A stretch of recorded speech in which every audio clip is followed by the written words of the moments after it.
Would you believe me if I told you that people in the 1700s committed tax evasion legally? Or what if I told you the man who invented wallpaper didn't actually invent wallpaper? In this video, we're gonna go over how those people committed tax evasion legally and what the man who supposedly invented wallpaper actually did. You are watching video 2 of the historical timeline series about wallpaper. If you missed video 1, go back and watch it to learn about what has been lied about for years on where wallpaper was started. My name is Allie, and I'm taking you through historical timelines of anything and everything inside and outside of a home. So let's get started.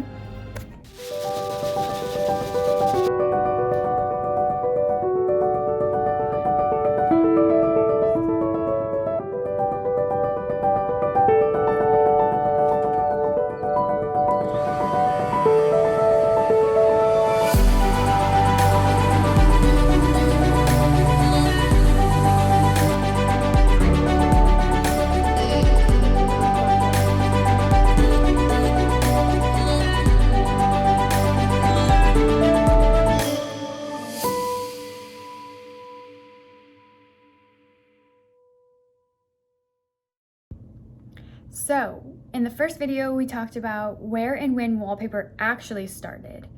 And we're going to jump down the timeline for this video into 1688, where a man named Jean Paplin started the first wallpaper factory. Him and his son Michael worked in this wallpaper factory and actually revolutionized the process of printing wallpaper. Jean's son Michael started carving into wood blocks continuous designs so that when they print them, the design looks like it's lined up and it looks like one long print instead of single sheets. This process was very time consuming and expensive, but it lasted throughout the 18th century. So even though Jean did not actually invent wallpaper, he did revolutionize it. And his son Michael are a big part of wallpaper history during the 18th century. Another crazy fact about the 18th century and wallpaper is the T word.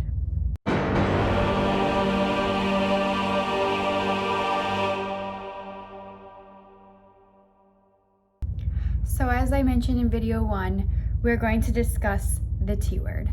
I already said it earlier in this video, but the T word is taxes.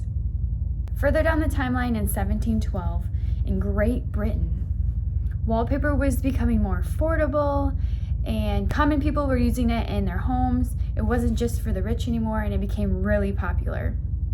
But with how popular it was getting, the government wanted to stick its gritty little hand in there and start taxing it.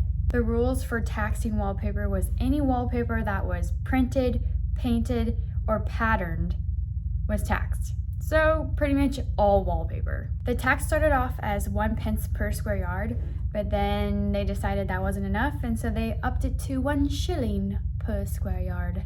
Something that's really weird to think about is that, say someone wanted to buy wallpaper and they didn't want to pay taxes, so they forged the tax stamp, and if they were to be caught, they could be killed.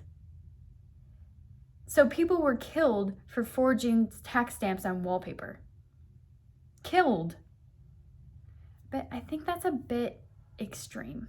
But people of the 1700s were smart, and guess what they did? They found a way to get around taxes. And not even just a way around taxes, a legal way around taxes. So to not pay taxes on wallpaper, you had to go buy plain paper, put it on your walls, and then have someone with the talent to stencil on top of that paper. So that way you weren't buying pattern printed or painted wallpaper, you were buying plain paper and then having someone come out and stencil it. Genius. By 1886, they noticed that people were getting around the wallpaper tax and removed the tax from wallpaper. Yay! Yay! Unfortunately, taxes weren't the only way death was involved with wallpaper. There was another very hidden killer that went unnoticed for a while, and there was some drama around it with a man named William Morris. In video 3, we're going to talk about how wallpaper became a murderer in the late 1700s.